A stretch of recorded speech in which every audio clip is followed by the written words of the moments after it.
Hey everybody, it's Danny and Chris here. Usually it's a Flip and Danny combo, but I'm the co-founder of the Freedom Real Estate Group family of companies, and I've got Chris here with me today. This is our podcast, REIalTalk, which is real talk for real estate investors. And today we're actually going to be talking about a podcast that we did maybe 3 months ago now, about IPM and our property management company and everything that was going on. The fact that we hired a operations consultant just to give us a bird's eye view, right? Because you and I are in the weeds.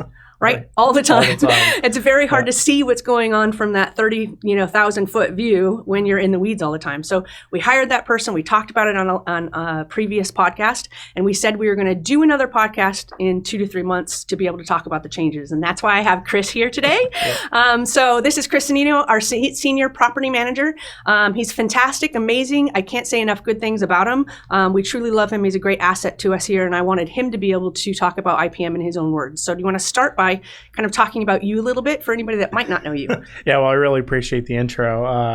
I am, well, as you said, I'm Chris Anino. I work here in the Freedom Real Estate Group as the head of IPM, do everything that comes with property management. I am an investor myself, which we were actually just talking about a little bit before the podcast. Again, I love property management, which makes me weird in some circles. Yeah, just a little bit. I'm a cat dad. I was a little bit unconventional. Though I like dogs, cats are the thing for me. So in the free time, like golf and reading and learning and nature when it's not so hot outside. Nice. Yeah. I love it. Well, we just did a golf tournament, right? Yeah. And I don't know if it was a tournament, but it was kind of like a celebration thing. But how many people you were in? There was 2 groups, right? Yeah. So talk to us about that. Talk about the golf game and everything that happened, just because it was a fun story. Not supposed to be a tournament. It was supposed to be just a little fun, casual golf outing.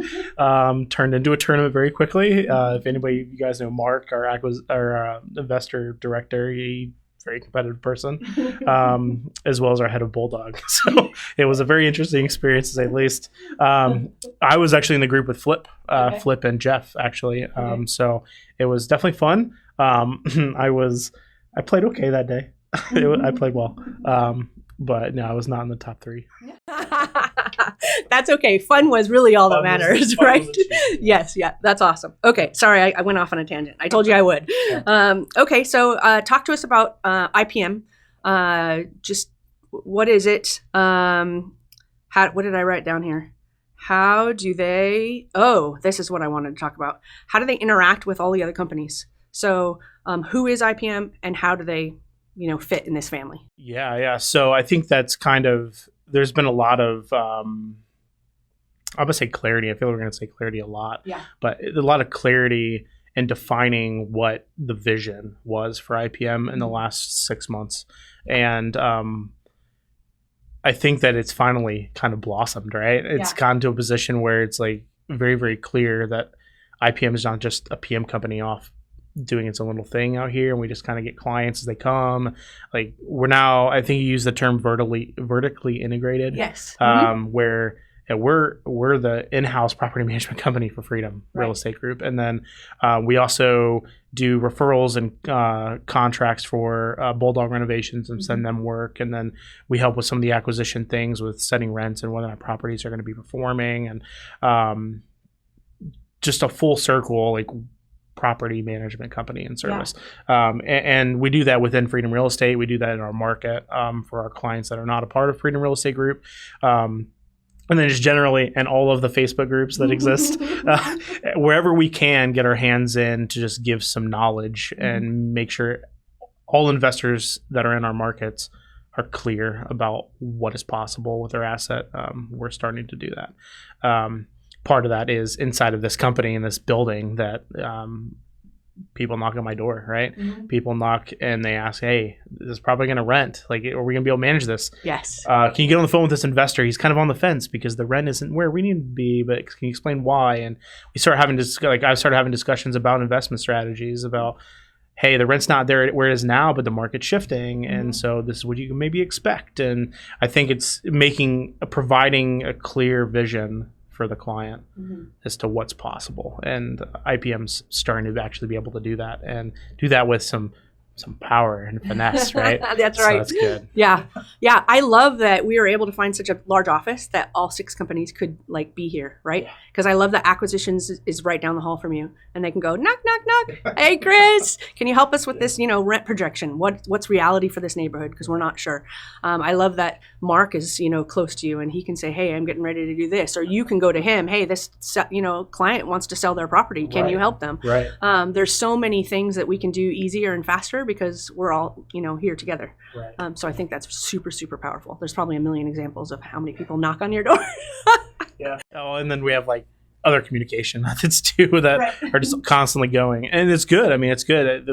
Having that open communication forum is, I think it's made this company so much better than others that do some similar things, PM included. Yeah. That's one thing that we've been working on a lot is being open in communication, trying to communicate with their clients before they even think to communicate with us. And that also works internally with all of our companies. Yeah, for sure. I was just going to hit on something. When you talked about the communication piece, it'll probably come back to me. In fact, it's about the vertical integration. Oh, wait. What was it? Okay, we're having coffee right now. Help me out. I can't remember. It's gonna come back. So let's go to the accomplishments part. So 2 or 3 months ago, we hired Aaron to come in and help us out. So since that point in time, where we actually had somebody looking from the very, very top down, talk about what that's meant to IPM and maybe even just all of us, because he really is kind of digging into different things, not just IPM, because we work so closely together. What has that meant to IPM, and what have you seen in terms of the growth over the last 2 to 3 months? Well, it has been absolutely amazing. Let's put it that way. At first it was, peeling back the layers, right? Trying to get to the core. I think sometimes, when we're making decisions, we ask surface level questions and we don't get to the root, right? What is actually, one of the things that Aaron did was like, what do we do? Like, what does IPM do? And we're like, oh, well, we rent properties. He's like, no, what do we do? And he's like, oh, we do this. He's like, no, what is the one thing that IPM is supposed to be doing above anything else? And he's like, making owners happy. So now I have on my board in my office just an owner joy number that just simply says, hey, is my owner happy? Right? And we measure that on a weekly, monthly basis to say, okay, are we doing what we're supposed to be doing effectively? Right? And so that was just one example. I mean, he's peeled back several different things. And we got people in the right seat, playing to their superpowers a little bit. And then also made sure that everybody was abundantly clear, and they're responsible for 1 to 2 numbers, that those 1 to 2 numbers impact everything else in the company. Essentially, if you do these 2 things well, everything else will fall into place. And if everybody's responsible for that one task, everything will work out. Instead of having my leasing agent responsible for leasing metric, and then also making sure the turnover metric's good and all these other things. She's responsible for one thing. And then if she does that one thing better than anybody else, then we're golden. Right? Total simplification, 100%. right? Which helped not just the company, but the people, right? Now they're not scatterbrained, right? And trying to do 10 things at once. They're just focused on, this is my one thing. And there was somebody, Jason, I think, said it on a recent video. What I love most about the simplification and having, these numbers is that we've been told we're not going to be hung by them. Right. So talk about that a little bit. Yeah, that's really important. And when you make big changes, right, in an organization, it's always hard to, well, it's not always hard. It's not always easy to express that, like, hey, this change isn't your fault. Like, we're not making this change because you aren't doing a good job. We're doing this change because in the grand scheme of things, this is the best for our clients, right? This is the best for our organization and our residents and all the moving pieces. And then and coaching and training through that process. And one of those things is we're changing this number, right? And we may not even know what the number needs to be. Like, for example, one number was a number of invoices paid in a week, which is, you think that would not mean anything, but actually it's very important. Right. When Mitch, who's responsible for paying bills, she comes back, she's like, well, what if I can't hit that number? It's like, well, if you have 10 invoices and you pay 8 of them, you've hit the number. Like, if there's 2, like, the reason why it's not 100% is like there might be some room where there's a couple things that were needed for invoice payment. And the next week, if you only make 50% of the invoices, you're not going to be hung by it. Like, that's just a chance for us to learn, right? If something falls short, it's an opportunity for us to analyze how can we be better? How can we get that number where it needs to be? And then make the baby steps. So we track those numbers weekly so we can make micro adjustments to processes and figure out in the long term. We don't get to end of a quarter and we're like, oh man, all of this stuff. We're able to do it on a weekly basis. And then, and I think it's being received well. The team's excited, right? I mean, our leasing department's kicking A, right?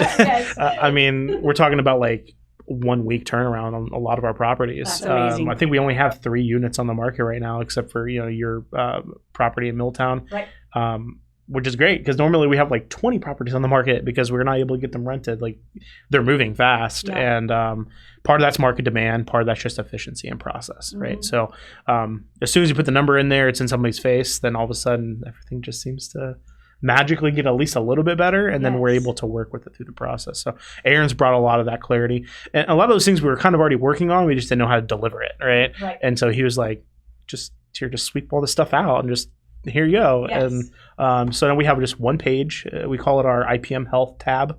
It's a Excel spreadsheet, but it just clearly defines, hey, this is where we're at. Let's talk about it. Let's have a real conversation. It's going quite well. Yeah, that is awesome. See, some of this stuff and why I love doing these, podcasts is because I don't even get to hear everything going on with everybody because it's just too much, right? But then I can sit here with you now with our imaginary coffee and like I get to hear and I go, whoa, that's super, super cool.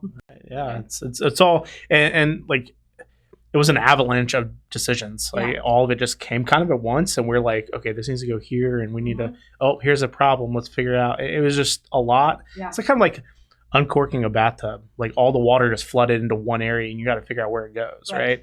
And that's kind of what we've done. And there's still a little bit. There's some trickling things that we're ironing out, but for the most part, like I'm ecstatic about what's going on right now. That's awesome. Okay, talk about goals and your mission. Right. So goals. That's another thing that's kind of changed recently. I think any company, if I'm talking as a business owner right now, goals are just like, I want to grow. I want to be the biggest ever, right?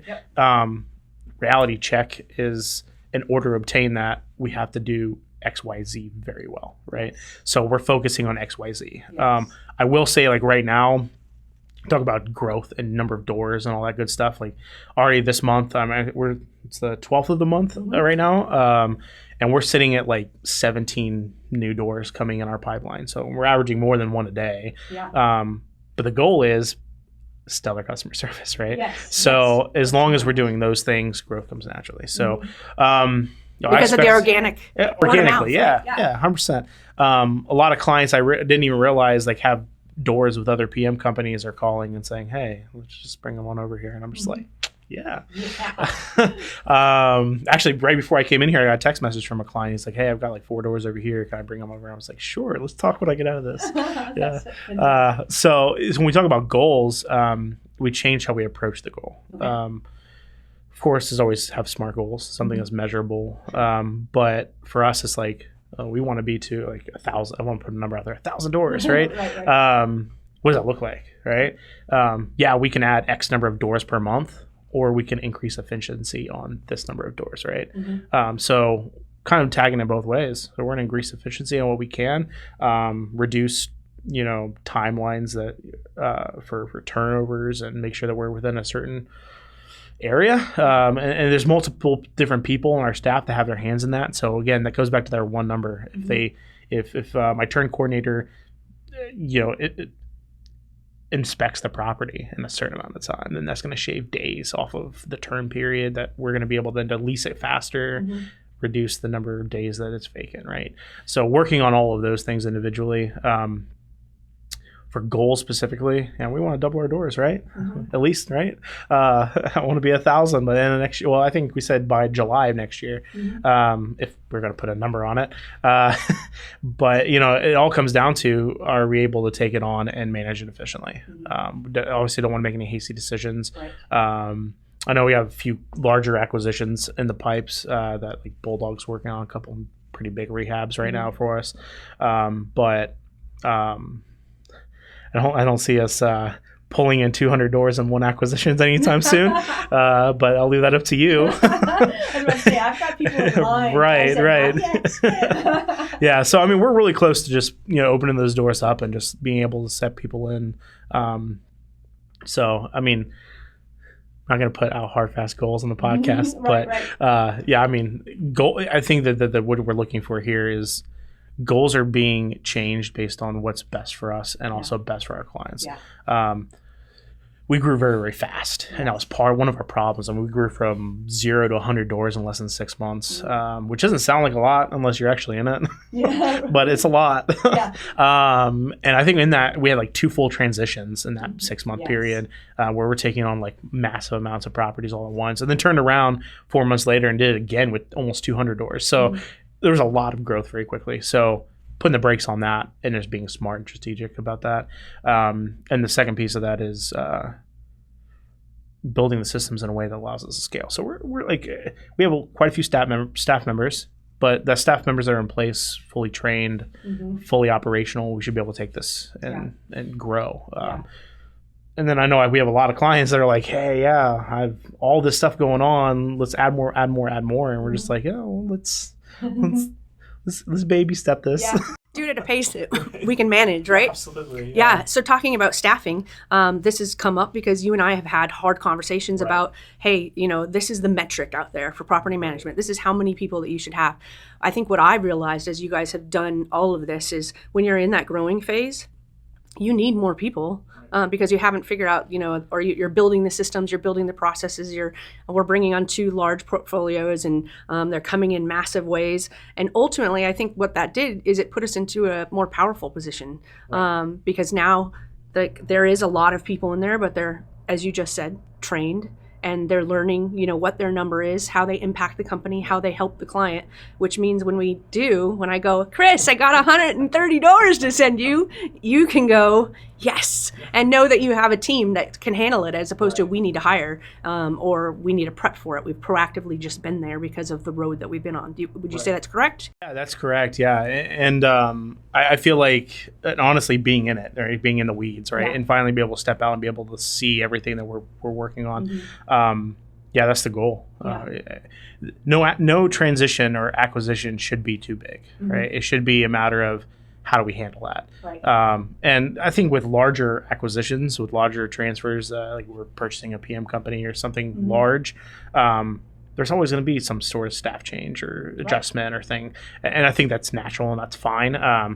But being staff heavy for the sake of inefficiencies and process is a whole different conversation, right? So stripping it down, what is needed, building it from the bottom up instead of building it from the workload down.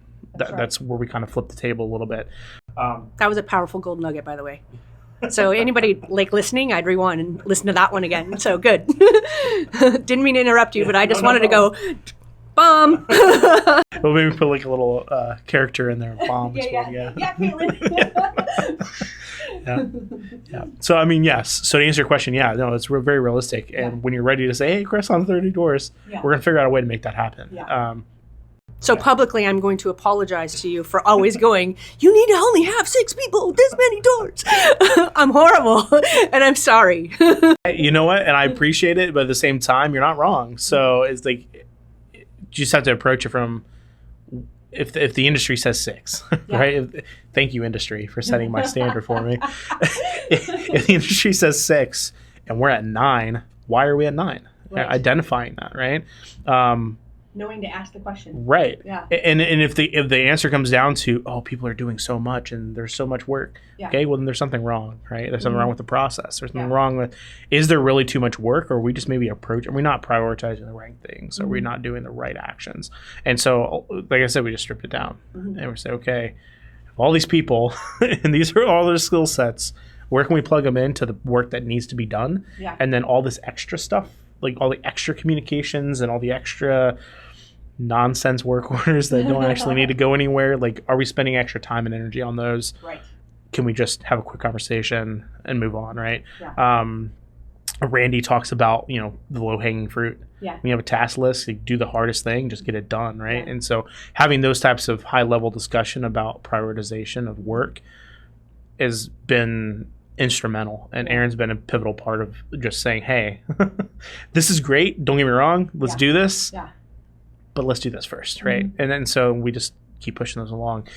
So the addition of the assistant manager, that's one thing we've done. We've hired an assistant manager who's just going to head up. She's going to do kind of what I do, but only for like leasing and maintenance. So kind of overseeing, make sure those things are moving along.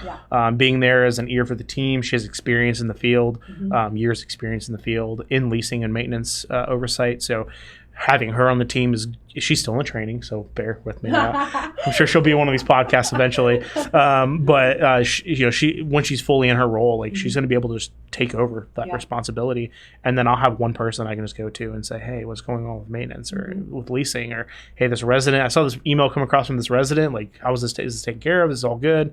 And then we just keep moving, right? That type of thing will just be kind of a second thought for me versus having to be actively involved and making sure that things are moving.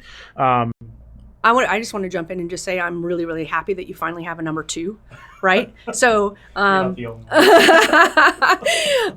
think you've always needed that person, and I never realized how much you needed that person. Again, I think that's part of this whole growth thing of when Erin came on board and us starting to have more conversations and having somebody with some knowledge that could go, I see this, I see this, I see this, and then help us all communicate a little bit better and realize that this is too much. You know, right? So talk about that a little bit, about the stress of you having to be the head, the only head. You don't have a number 2, and you're in charge of all these people, and we're bringing on so many doors from one company, and then we do a merger with another company. So like we probably needed all of these staff at the very beginning, but you took on the load and the shoulders, and it was tough.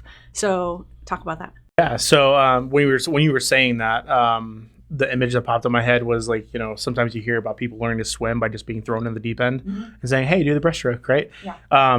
This analogy, which she's mentioning, is more of tossing somebody into a tide pool in the middle of the big wave and saying, hey, figure out how to swim, man. So it was always our intention to have an assistant manager. I mean, it's like it wasn't thought of, right? So we've hired people, and we're going to groom you and bring you through this process, and then you'll be able to take that seat eventually. Just nobody's really filled that role, right? So now we were a little bit more intentional. We actually was like, no, we want to hire somebody at the seats, at this level, not bring them in as a leasing agent or not bring them in as a coordinator of some kind and then move them, but intentionally hire somebody in that role, and then also kind of train up and down. So not only train them up the line to be a leader, but train them down to be a supervisor and a manager and be able to wear the hat while having the experience. So they may not do it IPM's way, but they say, hey, look, at my experience, I mean, it's the same thing when you hired me into this role in the beginning. I'm like, look, I've never run a property management company. I'll be very honest with you. But what I have is years experience doing X, Y, and Z. And I think that's useful. And same with the assistant manager. Hey, used to work in apartments, right? It's a different game than managing a 475 unit, portfolio across 5 different counties in Ohio. So it's definitely using that experience and plugging it in where it's needed. And she's already been instrumental in that. As far as me needing a number 2, I mean, yeah, it's great. I mean, I think we were telling you for years, hey, you need number 2. And then you finally got Jeff, right? Yeah. So it's the same type of thing. Just finding the right person was key. And I think Mariah, I'm going to name drop Mariah. She's that person. And like I said, she's still growing to the role. I think she's only like 45 days in, so she's still new. But she's doing phenomenally. And one of the key things, I know it's on the list, so I'm going to bring it up now, but like one of the things that we added on was a maintenance department. Like a lot of, I don't know if anybody knows, any of our clients are watching, like for the longest time, like we have vendors that work with us. They give us better rates because they work with us, kind of exclusively do work with us, but they're not employees, right? We have no control over schedules. We kind of, hey, I kind of want this done on Monday. The resident kind of wants the afternoon. If they don't schedule till Wednesday, like, we don't have a lot of control over that, right? So that was a lot of the problem with like backed up work orders and weird billing issues that we were having. So we're talking about efficiencies. Let's just hire some maintenance guys. Let me figure out how to cover their salary, right? But let's just hire some maintenance guys, pull the plug, let's do it. And the question immediately became of, nobody other than me has ever ran a maintenance department. Chris doesn't have the bandwidth to run a maintenance department. So how are we going to do that? So, we brought in Emma, who used to work. She kind of floats around the company. She does everything literally. I gotta love Emma. So we brought her in because she has some experience with Bulldog. She was running Bulldog for a while there, so she has the kind of foreknowledge of what we expect with maintenance and repairs and how some of those weird warranty quirks work. And then also the vertical integration into Freedom, right? So that's very important in this transition. Brought her in with the help of Tina. Tina was kind of already helping, and started kind of restructuring how maintenance was looking. And then we brought in the maintenance guys. So we have 3. So we have 2 in-house and 1 that's an exclusive vendor. He has a full-time job. He does work for us 3 days a week. So we get him 3 days a week. Okay. At our rate. So we set the rates, we set the workload, we set schedules, and then we're able to just strategically handle maintenance. And then Mariah plugged in the middle of that, and she was like, oh, I can run maintenance crews. Here, I'm going to do this. She printed all our work. True story. We said, hey, we're thinking about maybe next week you taking over some maintenance, right? Just kind of schedule the maintenance techs so that our coordinator can focus on vendors, the people that we have to outsource work orders. She's like, you think of Monday? I was like, yeah. She's like, okay. She came in Monday with the entire work order list printed, highlighted, color-coded, and scheduled for the whole week.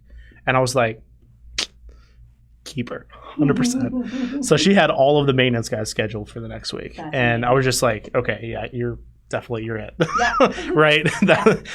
So she did that, and she started working with Emma and with our coordinator, and we're starting to see all of that volume, the work that was backed up, cleared out, and we're moving the right way on that. And then now we're into a sustainable model where we can handle the work orders that they come in, and we're not having to send them to a vendor that's going to charge the owner 3 times as much, right? Yes.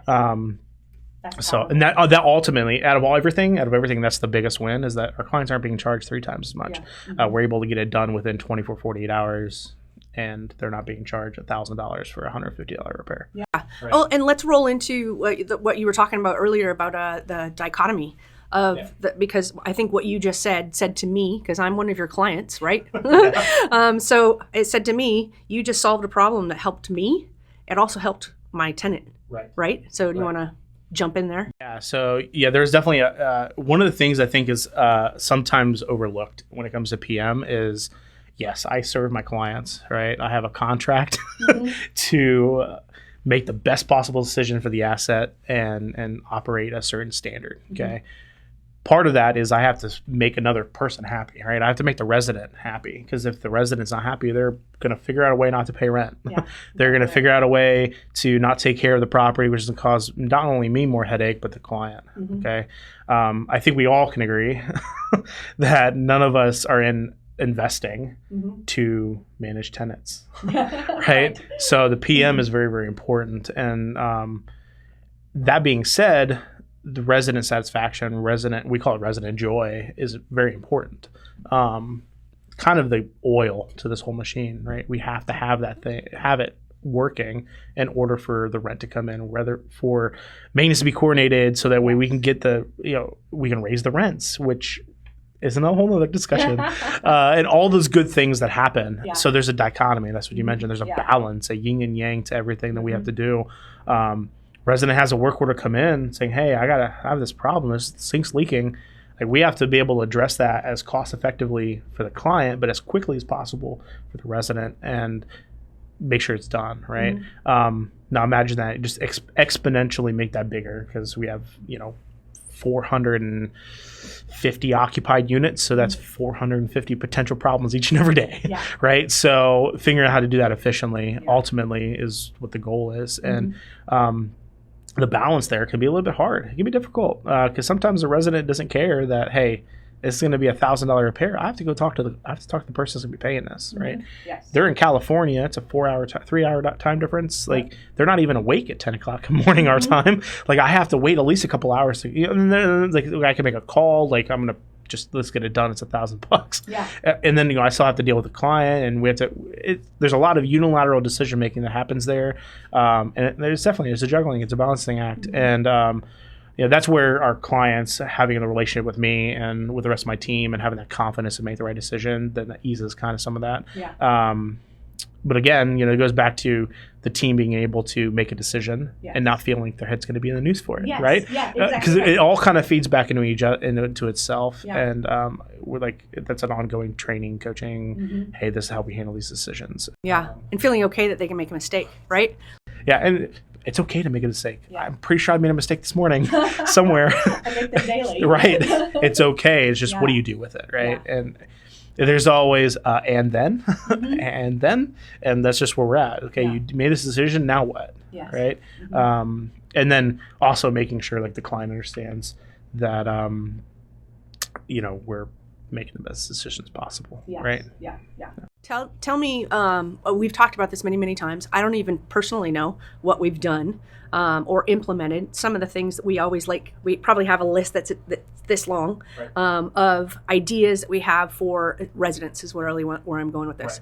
Right. And with that list, we know that this one might be implemented in 2 years or 6 months or whatever. Right. But we were trying to set ourselves apart in a way that it kind of became a 5-star. And we call our tenants, we call them residents on purpose to have a different mindset, not just for us, but for them too. Hey, you are one of our residents. You're not a tenant, and we want to treat them as such. So have we implemented anything in those lists of ideas? Are we going to? Can you speak to that a little bit? Yeah. So, the whole tenant versus resident thing is very important. We call this portfolio or community. Even if it's North Dayton all the way to Cincinnati, there's an hour and a half difference in commuting time. It's still a community. Like we're all connected together. And so a couple of things that we have already implemented is there's a resident referral program. Mm-hmm. So if there's a resident that loves living in one of our properties, they have a friend who wants to move in or a family member, if they refer them, they get a referral fee. Essentially, we just give them a gift card for, I think I want to say it's $50 unless we're running a promotion, and then it's more. I think we're always open to raising that or making it. I think we have monthly competitions as well that our marketing team runs. I think we just had a Father's Day competition where somebody got a $100 gift card. Nice. Guy was in a really fly white suit, by the way, just want to say. We do a Mother's Day competition where they can submit not just photos of their mom, but hey, what are you doing for your mom this year? And kind of goes through this selection committee process and all that good stuff. We're starting to get the resident engagement. That's what we're looking for. We want them to know, hey, we're not just we're not landlords. 100% clear. I'm not a landlord. Mm-hmm. We're providing an essential service, and we want you to feel part of our community. Another thing is we do move-in specials. Move-in special is not the traditional sense of, hey, we're going to incentivize you to move into our property, but once you move in, I guess move-in gift is a better word. Once you move in, here's a gift from us. I think this last batch was brownies. Okay. Cool. We went out and bought a bunch of the good Betty Crocker make your brownies self type thing, and a few household items. I think there's a marketed magnet that has our contact information and stuff on it, and I think they stuffed it into an oven mitt. And we presented it to them when they moved in. So it just plus it gives Mariah a chance to actually go out and meet them. Mm-hmm. They know there's a face. We're not just numbers on a phone. Right. That we're actual real people. Because I think that kind of makes the communication a little bit more transcendent. They understand okay, I'm not just somebody somewhere. Yeah. I'm local. I'm here. This is one of those things that's really nerve wracking for some tenants. Is we have a very our leasing process is kind of hands off. Mm-hmm. It's very efficient. It works, but it's very hands off. And so having that face person, okay, you, I can talk to you, yes. Right? Yeah. There are a few other things that we're working on. We just kind of played around with the resident newsletter. I think we're going to go big with it, which is why we haven't done a whole lot with it yet. I think we're going to brand it and make it a borderline newspaper type thing where it's cool. Has its own little name and it gets sent out on a regular basis. Yeah, nice. So there's other things in the work. I don't know the strict timeline on that. A lot of that has to do with timeline for marketing and things, but And then the couple things that just need to happen for our business anyway that have helped the residents out is like we rebuilt our website. So it's a little bit more accessible, a little more user-friendly. They have access to their resident portal on there. Our clients have access to their owner portals on there, which is new. Before it's like, hey, let me send you a link, and they have to go to some obscure website to find. Now it's just you have one spot you can go to, you can find all the information. Plus our properties are on there too, the ones that are available for rent. So it's all in one place.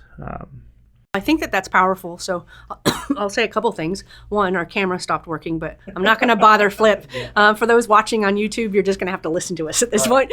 But it's powerful for me as an owner to hear you say all of those things. And that's, part of why I asked, because sometimes I just don't know everything. Right. And this is my opportunity to ask you questions that I'm sure other people want to know too. But I love it because you are now creating an atmosphere in which my resident is going to stay there longer. They're going to want to be here. They're going to want to find another even IPM type property because they like the management and they like the experience, things like that. And they're getting fast maintenance, fast response time. They do have that physical touch, because how often does that happen, in property management anymore? Yeah, I'm not even sure. Like, to be honest, like I think back to the days when I rented. I think I only met the landlord when they signed the lease and when then I moved out. Like, I'm not sure that I actually saw them during my 2 years that I was there. Not that they had to necessarily be there, right. But it's just one of those things, like, thinking back is like how involved are people, right, when it comes to that. So we definitely want to give the impression. It's not just an impression, like, it's a reality. They're more than a rent check, right? And they're people that have feelings, and their feeling matters. And I want them to feel welcome and safe in their environment, in their home. And that takes on many different faces and takes on different tasks that have to happen. I mean, the asset has to function, the product has to work. Yeah. They also have to feel like they can reach out and talk to me when they need to. And, my team having smiling faces, all of those things come into play to make PM work. And I think that's a key differentiator. Because I just don't see a lot of companies going after that. They're just trying to do their job, get, paid, and the interests aren't always aligned, with the residents and the owners. And that's tough to juggle, but I think that you guys are doing a really good job.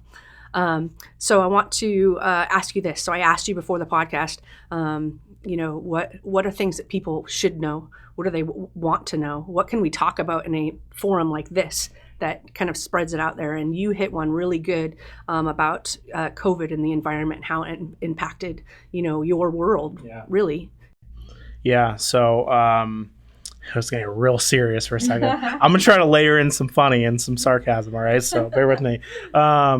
No, so it's on a real note, the game's changed. Yeah. I mean, as an investor, like, I have to make decisions differently. I mean, I think you can attest to that. Yes. You have to make decisions differently just based on our economy. And I don't think on the macro level, I don't think like looking at Wall Street is a good indicator of how things really are for the people that are in the lower to middle class, right? And that's what most of our tenants are in the middle class. So the reality is, things are forever changed. Okay, the new normal will be that. It will be a new normal. The market is doing insane things right now. Like, I talked to a client out in California yesterday, and he was saying that the rents are changing daily. Like, they're going up and down hundreds of dollars in a 24-hour period. It's not as drastic in Dayton, in our market right now in Ohio, but they're definitely inflated. Right. I'm renting properties for $1,300. Like, it's nobody's business, and it's crazy. And I love it, and my clients love it, and my residents aren't complaining about it. But when it comes to COVID and this post-pandemic future, it's a real thing. Like, we just have to be mindful that their lives have changed forever, right? Yeah. So they're not going to be in the same jobs. They're not going to be making the same income. Everything's going to look different. So when we're making decisions in PM about rents, for example, like, we're making that decision based on not just what the market's able to bear, but also what our residents can afford, right? And what's sustainable. Luckily, your PM is also an investor. Yes. So I'm looking at trends. I'm looking at, okay, hey, this property's doing this area is performing well right now, but where do I see it going in the next year? Yep. Is this an area I would buy in, right? And if I make assessments based on that, then I'm very forward and very honest. Like, hey, I can rent this property for $900. Now, if you tell me to rent it next year, I might only get $850. I'm going to be honest with you. And I think that kind of goes back into just setting the expectation, right? That's one thing that we're working on. Actually, I have a meeting right after this just to discuss setting expectations for the life of the client. Yeah. And this is one of those things. Is like, hey, yeah, this property is going to rent well above what we said initially was going to rent for 2 months ago because the market's grown. But when I go to re-rent it, that might not be the reality, right? And that's the same with the residences. Right now they can afford the rent, but in 3 months, their whole lives can change with a flip of a coin, and there's not a whole lot they can do about it. So IPM itself, we've been very fortunate. We only have had a handful of clients that have been affected by COVID in this regard. Our eviction timelines have doubled, which we're going to do everything in our power to influence the outcome there. But reality is things change. And right now things have been extended at the federal level. So we're still in an evolving economy and evolving process when it comes to this. There's a second wave supposedly of COVID in the works. Numbers higher than ever, I guess, based on what the news says, which I'm not going to go there. So I don't know how actually accurate that is or not. But what I know is that the standard conversation from the hundreds of communications we have daily with clients and leads and all these different sources is that things are still changing. We're not done yet, right? And so because of that, just make sure you talk to your PM. If it's me or somebody else, they should be the expert in their market. And I'm not saying that I am. I just want to be clear. I'm trying, right? But yeah, just give me a call. I mean, if you call Mark, he's going to say call Chris. So, exactly right. Yes, and I loved that you pointed out in there that you're an investor. I think that's so powerful because you understand the conversation. You understand what we're thinking, as your clients, because you're thinking the exact same thing for your portfolio of properties. So that is, I don't know how rare it is, but I think it's super powerful that we have that here, especially since all of our clients are, most of them are not even in Ohio yet. Yeah, exactly. And so they've got somebody that understands. Even sometimes maybe you understand more because they're a new investor. And so you get to teach them and coach them and say, hey, this is what I would do and this is why. I'm an investor myself. I get your mindset.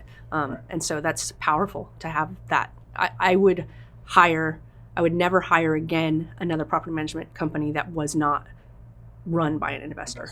Yeah. I think that from the get-go, what the original idea for IPM was to be a company by investors for investors. Yes. I mean, you and Flip are investors. Right. A couple of the other key players in the building, including Tina, is an investor. Yep. So I think that's important just in the organization across the board. Even in Freedom Real Estate and all of the companies, look at just the department heads, all of them invest in some form or fashion, right? So I think that's important. We're making decisions not because we're a business, well, not just because we're a business, but because we understand and we have the same vision and goals as most of our clients do.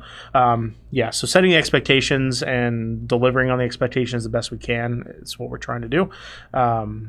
That comes with the balance of the residents and all the good things that we talked about. It's all good. It's good stuff. I love it. Yeah. Well, thank you so much for being on here. Is there anything that you think that we should cover that we did not cover? No, I mean, it's, I'm really excited about what's coming for IPM and the market. I think we're doing a couple emerging markets things too, where we're buying more in Cincinnati, which is new territory. Yeah. It's not new territory for me. It's just new territory for IPM. Yes. And then, that's it. I mean, I think we had our first client in Springfield this week, and we onboarded some in Springfield. So we're growing. We're getting out there a little bit, spreading our wings. So it's all good. Yeah, no, there's really nothing else. I mean, it's all good stuff. Yeah, I'm super proud of you. You've come a long way. It's hard to build a company, and you were there at the very beginning. You were there before the beginning, right? You started writing processes before while we're talking to the brokers, getting the LLC set up, and everything like that. You from the very, very beginning. So there's not a lot of people we've grown so big that we can say that about, that you were here from the very, very start. Yeah, I appreciate that. I remember those days. I also remember taking a vacation. Was pre-planned. 2 months into this, and I'm sitting on a beach with the computer typing up a lease, getting everything started. Yeah, I remember that. Those are good days. But man, it's been a ride. We've been since somebody told me it's only been 2 years, and I was like, "There's no way. There's no way it's only been 2 years." Yeah, it feels so much longer, right. But we've done so much so fast. And now you have a number 2, and so Flip and I just got to take a D&D, and our desire for everybody else, especially in the key leader position where the weight's fully on your shoulders and you get hung by the noose all the time. You get to, hopefully now Mariah steps up and you can go on a D&D vacation and be able to actually, love on your wifey, fiance, I don't know what stage you're at, but and actually take, a break because, it's important and it's needed and you deserve it. So I love that we're finally getting to that stage where the key leaders get to go, I'm proud of where we've come and I'm actually going to get a break. Yeah, it's all good. Like, I'm really excited about all the things that are going on, not just for IPM, but for all the companies in general. Definitely excited to be here. I'll be here for a long time. Well, thank you again. I know that you're not always thrilled about being on video or talking, for an hour about anything, but I appreciate it because you have a lot of wisdom. You have a lot of golden nuggets. You're very, very experienced in the property management world, and I think you bring a lot of value to things like this. So thank you for being here. Yeah. Absolutely appreciate it. And actually, I don't mind being on video. Not anymore. Yeah. Overcome that fear. Yeah. I remember that very first video. You're like, oh yeah, I don't do it. And then you have Caitlin now. She's just like, hey, by the way, tomorrow, bring a nice shirt. And I'm just like, why? Just bring a nice shirt. And then I just show up and just like, oh yeah, you got to go to the video room. And I'm like, oh, okay, let's just do this. That's hilarious. Yeah, it's all good. She surprised you. Yeah, it's all good. That's funny. Yeah. Well, great. So we always, and I didn't prep you for this, so hopefully you know how to help me out with this. Yeah. But at the very end of the podcast or you vlogs, it doesn't matter. We always end with invest smart. And live happy. Yeah. You nailed it. Boom. All right. Thanks, everybody. Bye. Nothing on this show should be considered specific personal or professional advice. Please consult an appropriate tax, legal, real estate, financial, or business professional for individualized advice. Opinions and information on this show are not guaranteed. All investment strategies have the potential for profit or loss.